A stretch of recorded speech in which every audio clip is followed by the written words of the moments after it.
Well, good morning again, brethren and sisters. We come to the second last full day of our Bible school here in Jerusalem, and it's going to be another busy day. We have two sessions this morning to cover 2 Chronicles chapter 24, which we've just read together. And there is some marvellous things in here. It's another story, of course, of sadness, because we have a young man who is guided by Jehoiada to bring Judah to a point where things are going very, very well. But as soon as Jehoiada dies, the wheels fall off and Joash crumbles away. And his end is one of the most exquisite examples of divine poetic justice in the Word of God. And we'll come to that in our second session this morning, God willing. So, the situation that we've been looking at, of course, with these kings who were reformers but then failed, has brought us now from Asa through Jehoshaphat to Joash, and we spoke briefly about the survival of this 6-month-old baby in the house of David because of the terrible consequences of Jehoshaphat's triple, and it was a triple compromise with the house of Ahab. He compromised with Ahab, and then with Ahaziah, and then with Jehoram, the son of Ahab. And so it brought Judah to its knees. So this is the period of history that we're going to be considering this morning, the life of Joash. And you'll notice that to the north, the yellow band, we have, of course, Jehu reigning in Jerusalem. He was the one that God appointed to clean up the Baal worship of Israel and to destroy the house of Ahab. I want you to come just back a chapter or so to 2 Chronicles 22, and we'll take up the story of what happened when Jehu had killed Ahaziah, the son of Athaliah. And verse 10 tells us that. So just in the previous verse, verse 9, we have the record of the death of 22-year-old or 23-year-old Ahaziah, and then we have this terrible record of verse 10 of 2 Chronicles 22.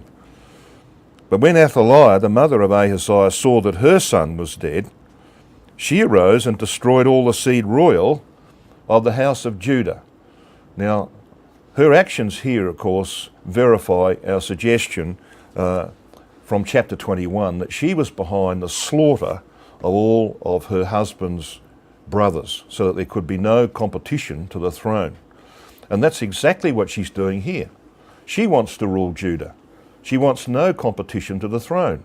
So therefore she has to expunge the life of every son of David. Every heir of David has to be destroyed if she's going to rule. She misses out by one. Now can you imagine a grandmother running around the palace, probably with one or two of her supporters in tow, slitting the throats, cutting the throats of her own grandchildren? I mean, that's stupendous, isn't it, in its horror? But that's exactly what she does. And we read this record. When she saw that Ahaziah was dead, she arose and destroyed all the seed royal of the house of Judah. But God intervenes, and he intervenes in the form of the wife of Jehoiada, Jehoshaphat. Now, as you can see on the screen, her name means whose oath is Yahweh. That is, she's dedicated to him. So she, seeing what is happening, intervenes. But Jehoshaphat, the daughter of the king, took Joash, the son of Ahaziah, and stole him from among the king's sons that were slain, or as the Hebrew has it, that were being slain. So this is an action that she's taking while there is these screams coming from the children who are being butchered by Athaliah and her men. Can you imagine that? So she hears the screaming, she looks out the door and sees what's going on, and immediately acts to save the little boy Joash, the youngest son of the house of David, from being murdered by his own grandmother. And so we then see in the record of verse 11, she stole him from among the king's sons that were being slain and put him and his nurse in a bedchamber. And actually that's the idea that they probably hid under some kind of bed or behind the bedding. So Jehoshaphat, the daughter of King Jehoram, the wife of Jehoiada the priest, for she was a sister of Ahaziah, hid him from Athaliah, so that she slew him not. So she was, of course, she was the auntie of this child, Joash, that was saved. So it's a close relation to her. And he was with them hid in the house of God 6 years, and as we read yesterday, Athaliah reigned over the land, but not over the people of the land. So what a wonderful woman she is in this crisis in Judah. Yahweh is able to choose to pick people for the moment, and he chooses this one, but she's no ordinary woman. Okay, she's actually a princess of the house of David, the daughter of Jehoram, possibly by another wife. She may not have been a full sister to Ahaziah, but she was certainly, her father was Jehoram, Athaliah's husband. She's the only recorded princess to marry the high priest in Israel's history. She could not have been older, and you can do the sums for yourself. She could not have been older than 28. She was probably younger than that. Jehoiada could not have been any younger than 95. And we know from the timings. Now, this is a curious marriage, isn't it? You've got a 95-year-old man who's a high priest, who's married to a princess of the house of David, who was only 25, 26, 27 years of age, somewhere in that range. Okay? This produced a unique son. I only had one son, but he's a unique son, isn't he? Because in actual fact, he's got royal blood, he's got priestly blood. He's a royal priest. He is, as it were, in the elect form, a king priest. Okay, that's what he's going to end up being, isn't he? A king priest. So this is a wonderful marriage, a curious marriage, but one, of course, that was to save the covenants of God to David from ruin. So he used faithful people for that purpose.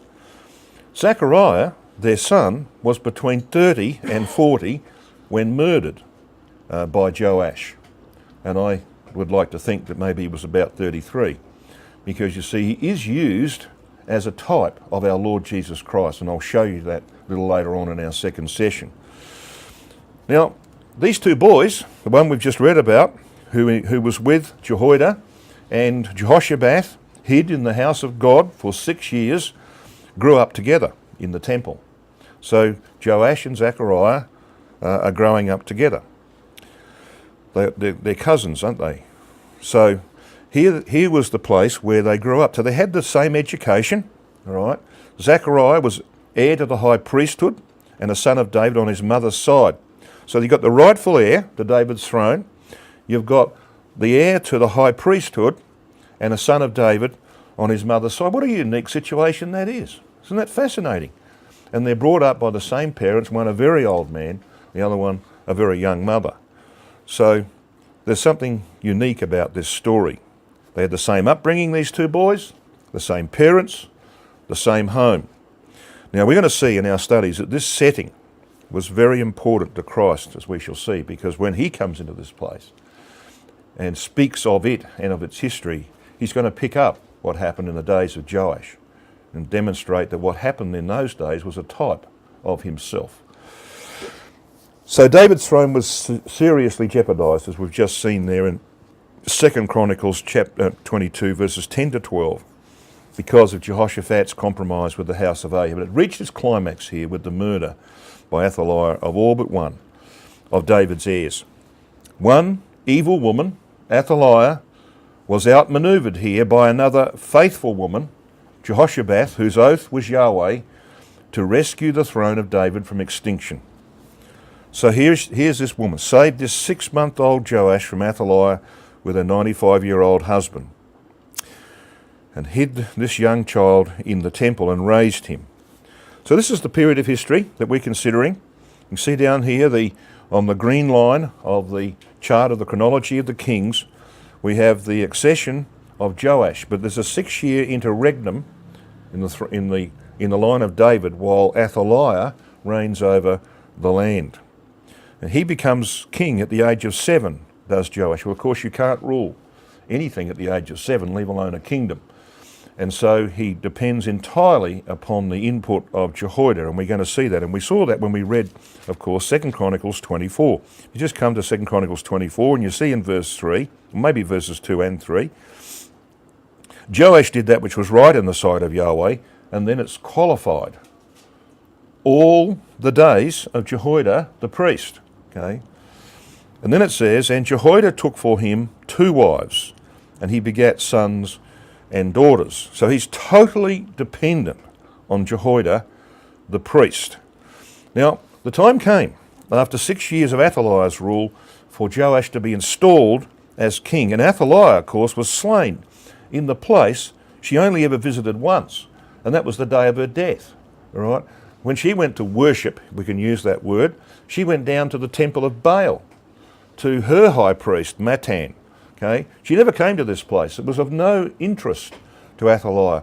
But when she heard the shouting of the people and the blowing of the trumpets at the accession of Joash as king at age 7, she came down to inquire, and she cries out treason, and of course Jehoiada says, take her and put her to death, and that's exactly what happened in the record of 2 Chronicles 23. And if you have a look, just look back at, say, verse 14 of 2 Chronicles 23. Then Jehoiada the priest brought out the captains of the hundreds that were set over the host, and said unto them, have her forth of the ranges, that is, of the courts of the temple, and whoso followeth her, let him be slain with the sword. For the priest said, slay her not in the house of Yahweh. And he does that, of course, because he doesn't want this evil, corrupt woman to be slain in the temple and to defile it. Just her very presence was defiling enough. So they laid hands on her, it says in verse 15, and when she was come to the entering of the horse gate by the king's house, they slew her there.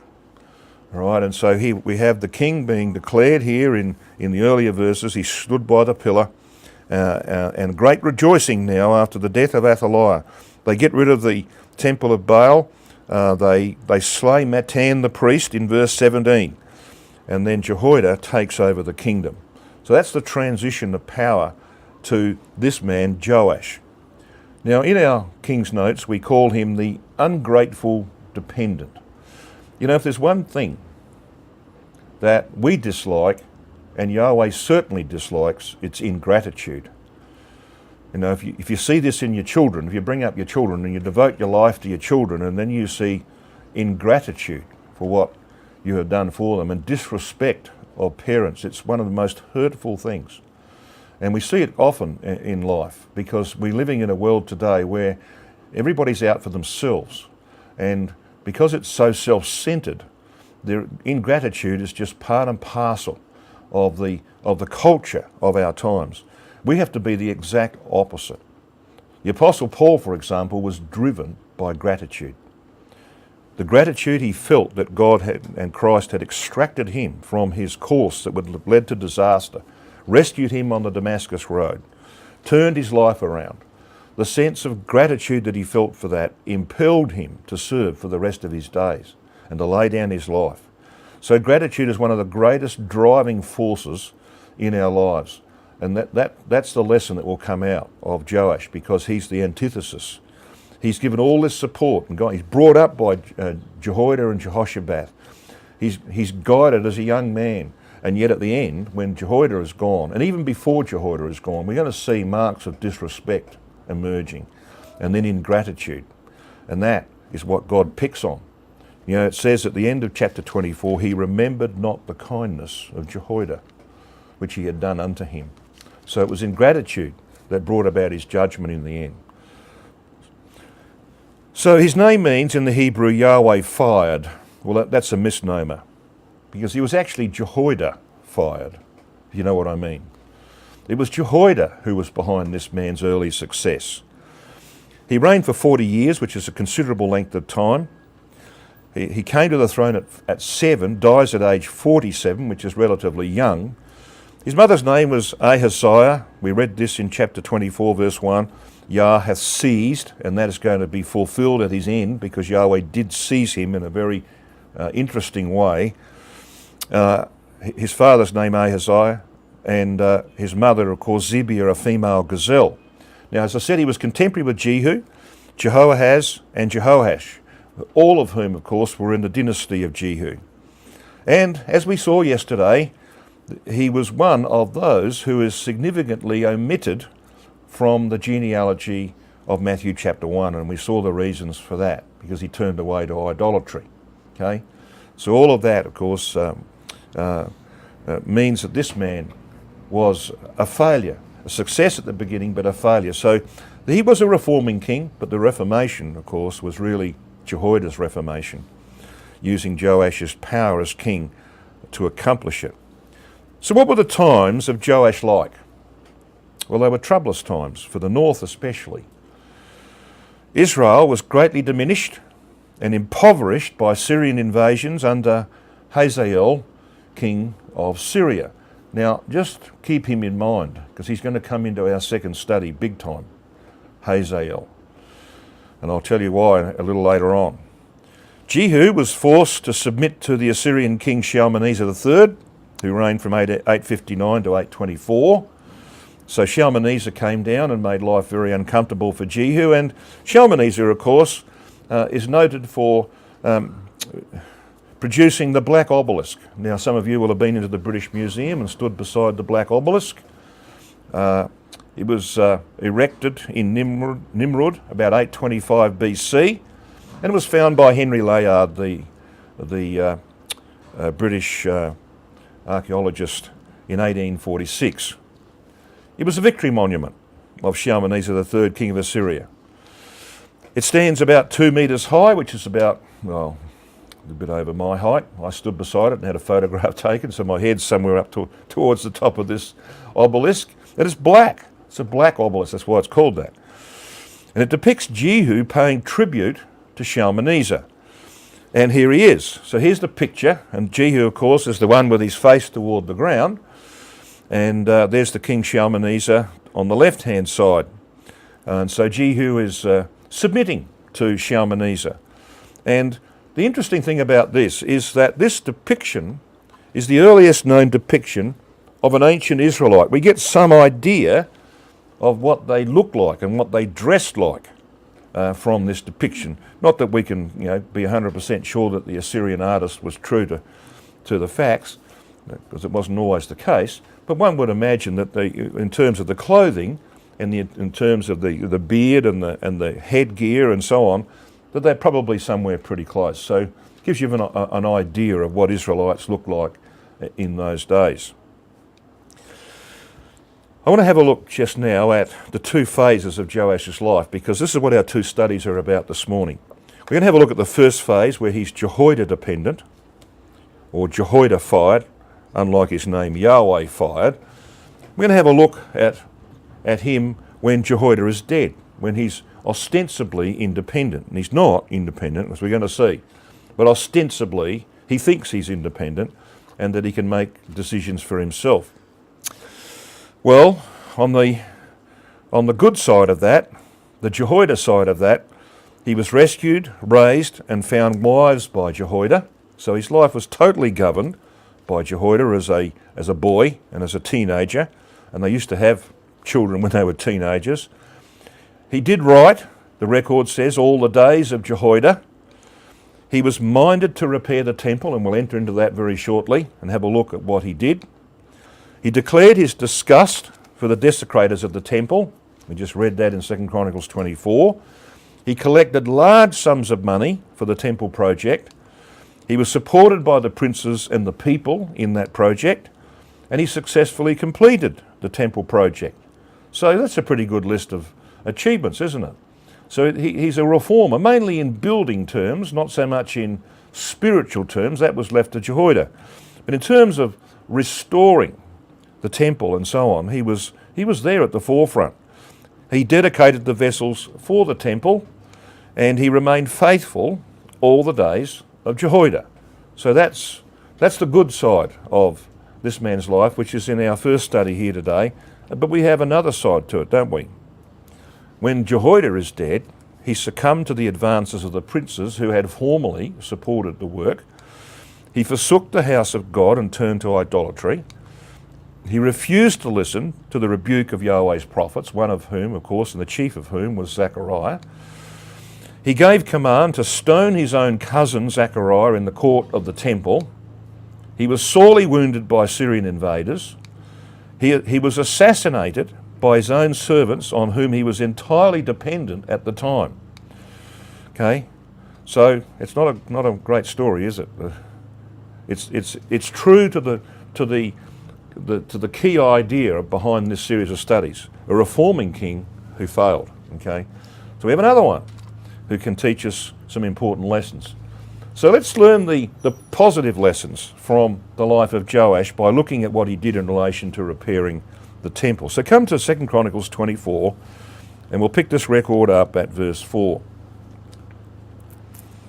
And it came to pass after this that Joash was minded to repair the house of Yahweh. Now this word minded, two words in the Hebrew, im-leb, means literally in the heart. So Rotherham faithfully translates that it was near the heart of Joash to repair the temple. Now that's a very good motivation, isn't it? Because when we translate that into our times, what does that mean for you and me? Well, the temple, the house of God, is the ecclesia to us, isn't it? And so therefore, if we have the objective of repairing or mending or doing what we can to support and rebuild the house of God, then that's looked upon with approval by our God in heaven. He wants us to have that kind of spirit, and Joash had that spirit, so we can learn an important positive lesson from him. Now, to be sure, he had Jehoiada behind him, obviously influencing him, but nevertheless, it was in his heart, so he took up this project. The word repair here, chadash, means to make new or to rebuild. So it's about renewing, and Rotherham translates it that way, and occurs again in verse 12, that word rendered a little differently. Mending. So he was mending the house. So this is a repair job on the house of God. The word repair in verse 5, which says, he gathered together the priests and the Levites and said to them, go out unto the cities of Judah and gather of all Israel money to repair the house of your God from year to year, and see that ye hasten the matter, he said. So there's youthful enthusiasm here. And you need that in the ecclesial life, don't you? You need people who have got the energy, and they get in there and they do it as much as they can, as long as they're properly guided by more senior people, as Joash was, by Jehoiada.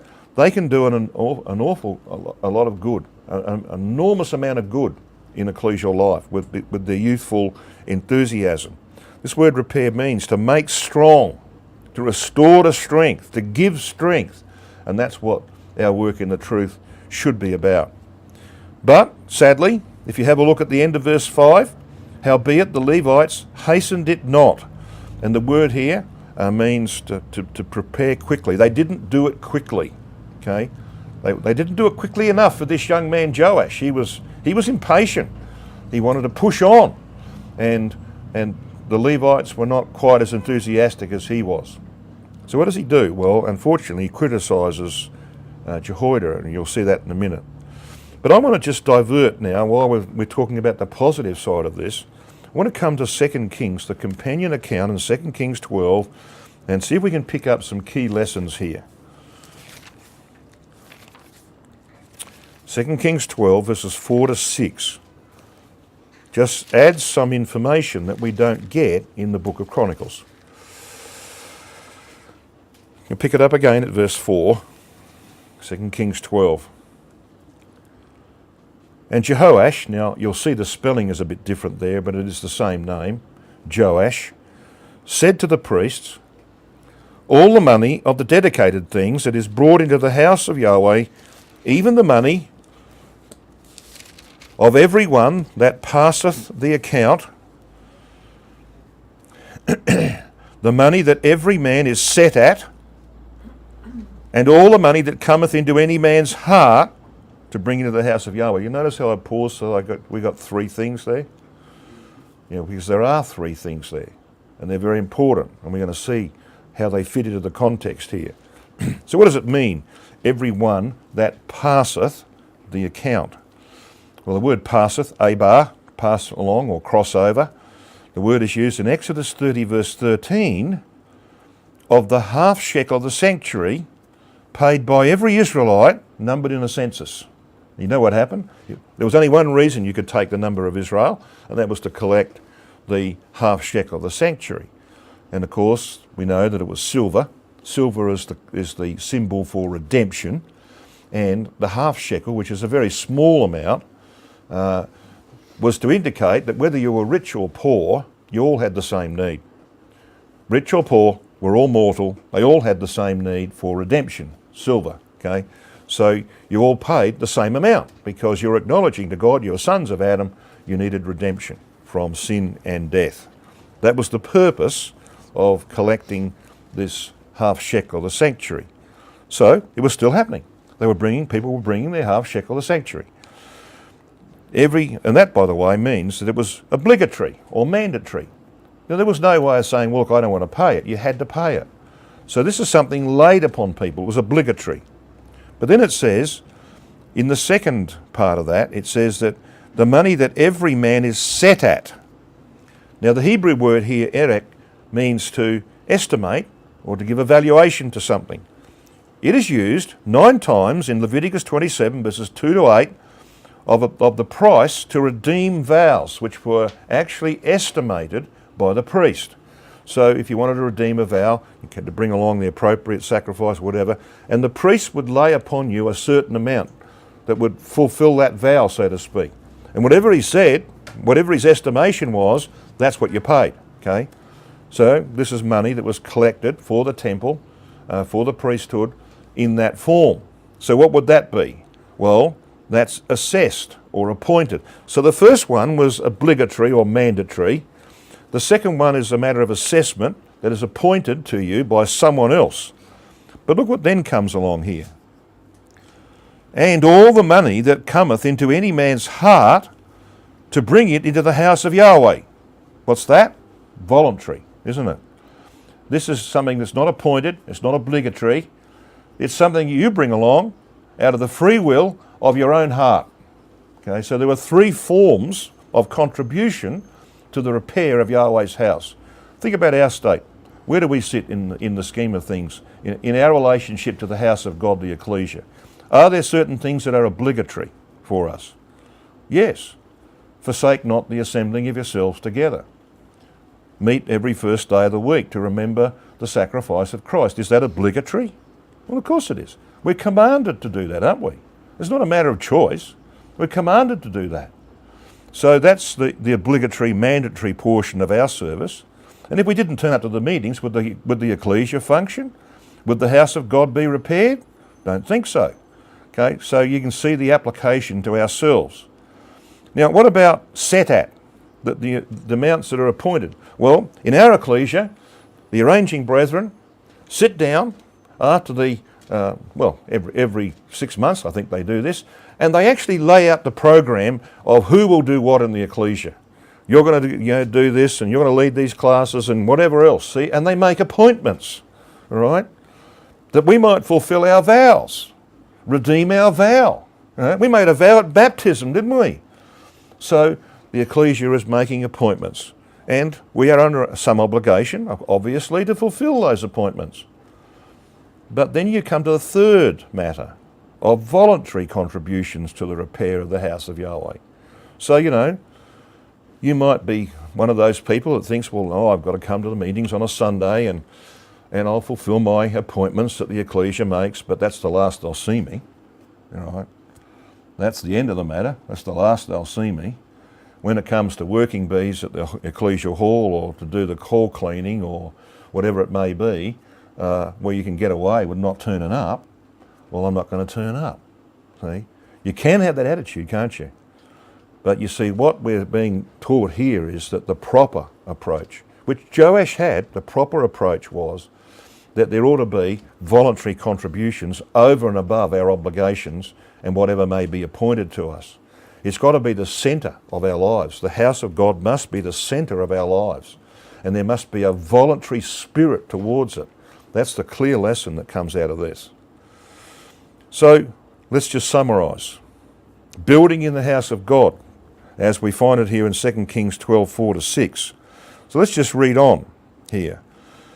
Verse 5, Joash says, let the priests take it to them, every man of his acquaintance, and let them repair the breaches of the house, wheresoever any breach shall be found. So these 3 forms of contribution are designed to patch up or mend any breaches in the house of God. We always got breaches in the house of God. I've not known a time in my 50 years in the truth where there hasn't been breaches in the house of God in some form. There's never any excuse for not doing any work in the truth, is there? Never. So that's the clear principle that we have coming out here. Verse 6, but it was so that in the 23rd year of King Jehoash, the priests had not repaired the breaches of the house. So Joash was frustrated. He's very frustrated because it wasn't happening like it should have happened. And sadly, of course, I've got to be careful what I say. I'm not always careful what I say, but I must be careful what I say. That where I come from, one of the great problems we have right now in 2017 is we cannot get enough people to fulfil the appointments in the ecclesia. We cannot get people to work in the ecclesia. It's very, very sad. But we're not the only ones, because wherever I go I find the same message. So one of the things we have to take away from this study is that we must make our contribution. We must get in there and do whatever we can, whatever is within the capacities that we have, we must get in there and do it. So let's summarise it. The three forms of contribution to the house of God and their antithesis, because there is an antithesis.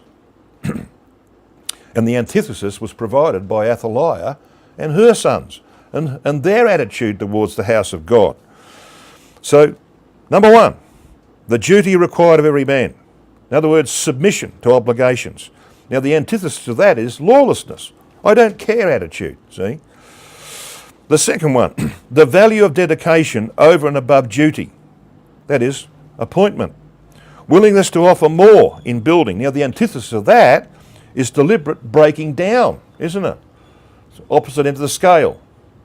The third, offerings freely given from the heart. That is total dedication to Yahweh. And the antithesis of that is dedication to false gods. Okay? Now that was the policy of Athaliah and her sons. And we're going to see that when we come to the record of her. So come back to 2 Chronicles 24 and we see what was said about Athaliah and her sons. What their attitude was like towards the house of God. 2 Chronicles 24 and verse 7. For the sons of Athaliah, that wicked woman, had broken up the house of God, and also all the dedicated things of the house of Yahweh did they bestow upon Balaam. Now that is the antithesis of what we've been reading in Kings. Now these sons of Athaliah were the older brothers of Ahaziah, who were ultimately taken away by the Philistines and the Arabians. We read that record in 2 Chronicles 21 and verse 17. They met a sticky end because of their attitude to the temple of God.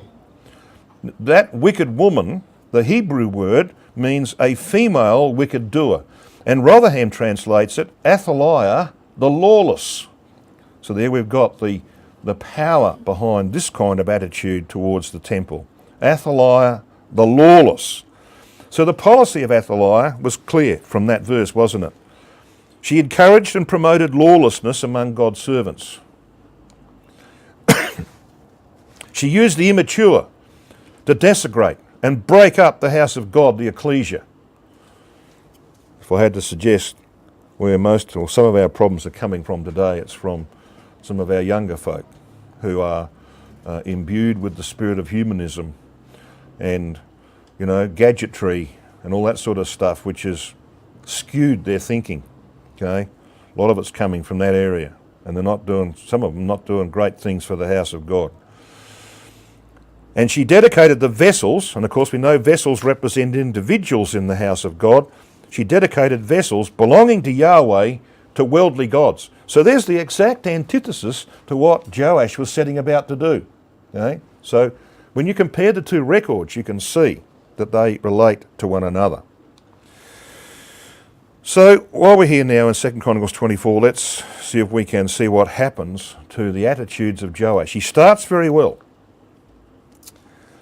And when you get to verse 6, there's a problem that begins to emerge. Look at verse 6 of 2 Chronicles 24. Because the Levites hastened not the building or repairing of the house of God, he got a little agitated. And verse 6, and the king called for Jehoiada the chief, and said unto him, why hast thou not required of the Levites to bring in out of Judah and out of Jerusalem the collection according to the commandment of Moses the servant of Yahweh, and of the congregation of Israel for the tabernacle of witness? Okay. Well, this is youthful, unthinking, youthful criticism. And we can learn a lesson out of this too. Jehoiada was his father and mentor. Joash was the son, an adopted son and student. Jehoiada was nearing 130 years of age. Now, 3-4 days at a Bible school has worn out people who are in their 40s or 50s. Okay? You get my point? This man has been labouring in the truth assiduously for 100 years. Okay? That's a long time to be labouring in the truth. He can be forgiven for being a little bit worn out. And you and I, when we get towards the end of our life, our powers fail, do they not? Our memory fails, our strength fails. We can't do what we did when we were younger. It's impossible to do it. So you see, this was unthinking, youthful criticism. He didn't think, well, my father has really got to the end of his life.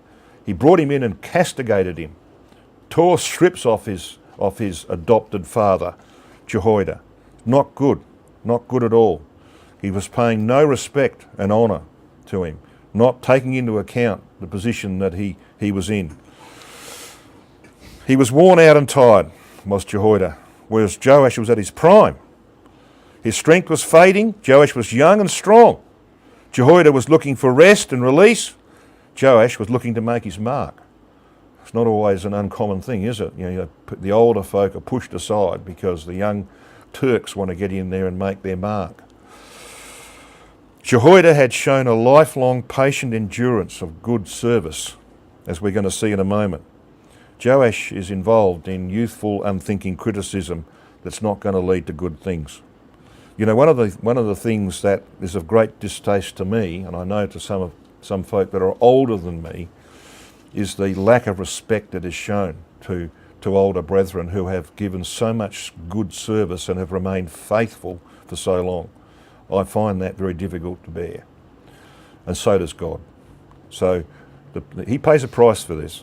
He pays a price for this, as you're going to see, because he gets a lack of respect from people that he should expect respect from. Okay, so that's where it ends up. You're poetically served. There's no question about that, as we're going to see in the case of Joash. So let's come down then and see what happens at the end of this period of Jehoiada's overshadowing of Joash. We'll come down to verse 12, because they actually get their act together. They collect more money and they get their act together. They get the workers involved. And verse 12 tells us, and I want you to notice the phraseology here. Notice who's here still. And the king and Jehoiada. Notice this. The king and Jehoiada gave it to such as did the work of the service of the house of Yahweh, and hired masons and carpenters to repair the house of Yahweh, and also such as wrought iron and brass to mend, to repair the house of Yahweh. So the work went ahead. Now, there's a very interesting word in verse 13. So the workmen wrought, and the work was perfected by them, and they set the house of God in his state and strengthened it. Now I find that curious. See what it says? It doesn't say they set the house of God in its state, but in his state. What does that sound like to you? It sounds like the body of Christ to me. It sounds like the ecclesia, the body of Christ, the house of God. His state, see? Now I'll come to that in a minute because it's quite important. But let's just step back to this word perfected in verse 13. There are two Hebrew words here, Elah, Aryukah. Now we know what al means, don't we? It means to ascend, Allah, to ascend. Literally, it means to ascend to wholeness. So all of this work that they put in to repair the house of God is likened here to the ecclesia, and it's ascending to wholeness. Okay? Now you'll see the point of this in a minute. They set, two Hebrew words again, eth amad, to stand itself. So it's ascending to wholeness, to stand itself. And of course the house of God in the Hebrew is Bayith Elohim. Literally, the house of mighty ones, which is exactly what the ecclesia is, isn't it? In 1 Timothy chapter 3 verse 16, when Paul has talked about the house of God, he says that the ecclesia, which is the house of God, the pillar and ground of the truth, he goes on to talk about God manifestation, that Yahweh is manifested in the members of this house. So he walks about in them, says Paul. So it's the house of mighty ones is the ecclesia. So you got a picture of where this is heading? Yeah. And it's deliberately heading there because the message that's coming out of this chapter is what we should be doing today in the house of God. At the end of that verse, in his state it said, again, two Hebrew words, literally, to his proportion. So it's ascending to wholeness, to stand itself as the house of mighty ones, set in its proportion. Right? That is language pregnant with meaning. And it's all spelled out for us in the New Testament. And then it says, at the end of verse 13, he strengthened it to make it firm, as the word means in the Hebrew. I want you to come to Ephesians chapter 4. Just put something in 2 Chronicles 24 if you can. Come to Ephesians chapter 4. Because this is the Spirit's commentary on what happened in the days of Jehoiada and Joash. Now this is pretty familiar territory for us. We're going to read it from verse 11 of Ephesians 4. Speaking about Christ who ascended up to his Father. In verse 11, he gave some apostles and some prophets and some evangelists and some pastors and teachers. So what do you think the main message there is? It's only the word of God that can build the house. What was the reputation of Jehoiada? A teaching priest, okay? Great teaching priest. Verse 12, what was the purpose of all of this? Why all this education to repair? Verse 12, for the perfecting of the saints, for the work of the ministry, for the edifying or building up of the body of Christ. So what's the final objective here? Verse 13, till we all come in the unity of the faith and of the knowledge of the Son of God unto a perfect man, unto the measure of the stature of the fullness of Christ. Okay? You getting the message here? This is what was happening in the physical way, a physical form of building or repairing the house of God of old. Now I'm going to jump verse 14 and come down to verse 16. Because this is about the body of Christ, of which he is the head, as we read in verse 15. From whom the whole body, fitly joined together and compacted by that which every joint supplieth, according to the effectual working in the measure of every part, maketh increase of the body unto the edifying of itself in love. That's the story of 2 Chronicles 24, isn't it? 13 and 14. But I missed something, didn't I? What did I miss? Well, I missed verse 14 and 15. Because this is the next part of the story of Joash. As soon as Jehoiada dies, the princes who had once supported the work come and put pressure on him, and he turns away to idolatry and forsakes the house of God. Why? Well, look at what verse 14 says. That we henceforth be no more children. This was Joash's problem. He was Jehoiada dependent. And as soon as Jehoiada was gone, he showed himself to be the child that he really was. He wasn't a mature, independent adult who had made up his own mind that this was his life and it wouldn't matter what happened. He was not going to be moved from this path. Jehoiada can die, the whole ecclesia can fall over. I'm not going to move from this path. He wasn't like that. He was dependent on Jehoiada, and when Jehoiada died, he showed himself to be dependent on others. He was not an individual in his own right who'd made up his own mind where he was going. Okay, that's the lesson we learn. So verse 14 says, "We be henceforth no more children, tossed to and fro and carried about with every wind of doctrine by the sleight of men." And we're going to see some of that sleight of men in a minute.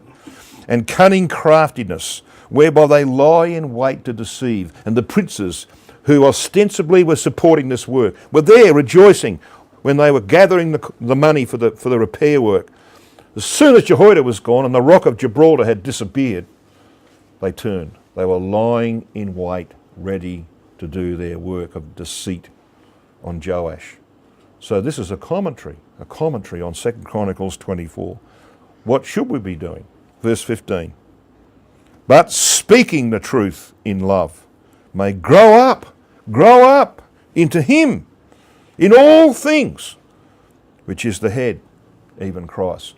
So this is why we read about this house ascending to wholeness, to stand as the house of the mighty ones, set in his proportion. Right? That's what the ecclesia should be doing, growing up into the head. All of that is prefigured in the work of Jehoiada and with support from Joash until Jehoiada dies. Tragic situation here. Let's come back then and just wind up this little section that leads up to verse 15, because that will be where we begin in our next study, God willing. It says at the end of verse 14, "They offered burnt offerings in the house of Yahweh continually all the days of Jehoiada." Yep. So what do the vessels represent that they offer in that verse? Vessels of gold and silver, it says. Well, gold, of course, is the symbol for tried faith, isn't it? And silver, the symbol for redemption. And vessels, we know from 2 Timothy chapter 2, verses 20 to 21, is a reference to the individuals in the house of God. And there are some vessels to honour, and there are some vessels to dishonour. They made burnt offerings, of course. Burnt offerings spoke of dedication mentally, morally and physically to God, head first. Then came the fat around the vital organs, the things that the real you, the heart of man. And then came the innards and the legs, the active things, the works. So it's mental, moral, physical. That was the form in which the burnt offerings were made. They were offered continually. The word that is used throughout Numbers 28 of the continual burnt offering, because that's what God wants, continual service. But the stability of this reformation is attributed to Jehoiada. It says at the end of that verse, all the days of Jehoiada. Okay, it's attributed to him. And later on, see in verse 15 and 16, we have, of course, the imprimatur of Yahweh himself on the character of Jehoiada, because he had done good in Israel, both toward God and toward his house. And if you wanted to have anything said about you at the end of your days, what would it be? Would it be something like that?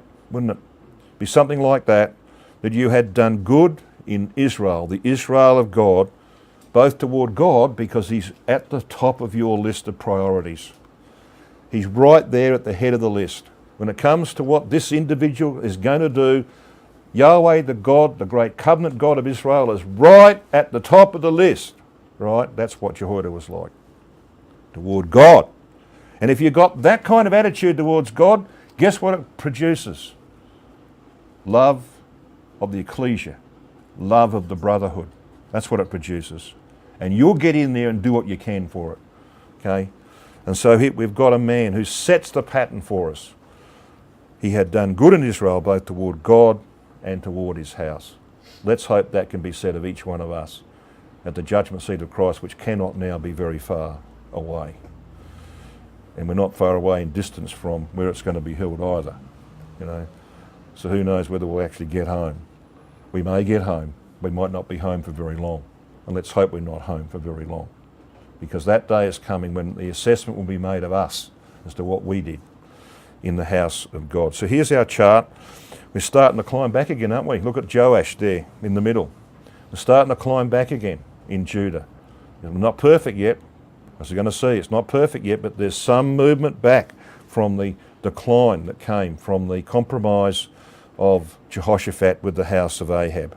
And Jehoiada is the man behind all of that, the teaching priest in Judah. In our next study, God willing, study 8, so we've only got 2 more after that, and that's tomorrow's studies. We're getting towards the end. In our next study, we're going to have a look at the death of Jehoiada and the apostasy of Joash and his poetic judgment, a wonderful example of how God deals with people like Joash who turn their back on him. So we'll leave it at that and have a break and then come back and deal with that study.